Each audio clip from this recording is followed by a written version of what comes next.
Nuclear power plants in Ukraine have come under attack since the Russian invasion began. To talk more about the damage to nuclear infrastructure, we're joined now by Energy Minister German Galushchenko, who is speaking to us from Kyiv. Thank you so much for joining us on the program.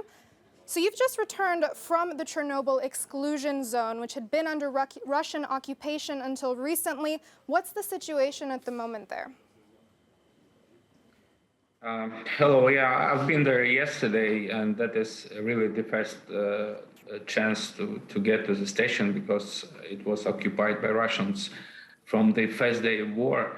And what we see there is really astonishing things because, first of all, what is very important, and we have a chance also to speak to the staff.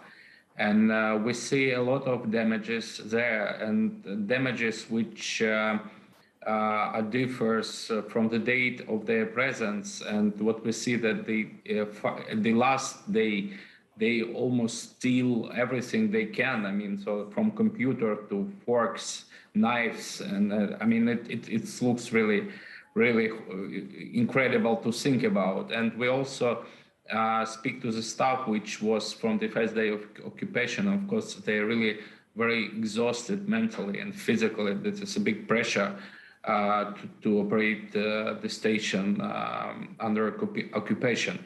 And what is also very awful thing, what happens there is that they really, the soldiers digging the land in the forest, which is influenced by the radiation enormously. And of course, they were all affected by the radiation. And that is really incredible also to think how it could happen.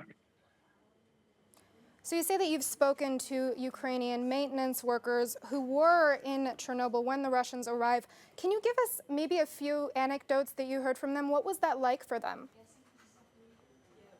Of course, it was very difficult for them to work, to operate the station.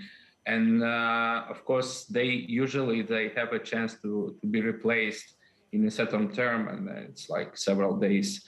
But you could imagine that they were there for more than almost 35 days.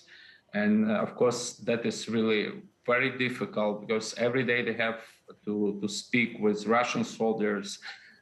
They get this pressure.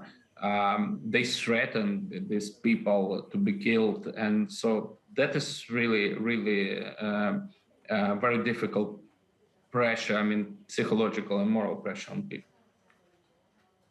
And then you mentioned before, and we've also been seeing these reports, that Russian soldiers were exposed to radioactive dust while digging trenches in what is referred to as the Red Forest in Chernobyl. What more can you tell us about that? Do you have any more details? We really saw yesterday that there were some places really where they have to dig in this red forest, which is very highly radiation. For instance, the level was 10 and even 20 and even 30 and even 50 times more than normal.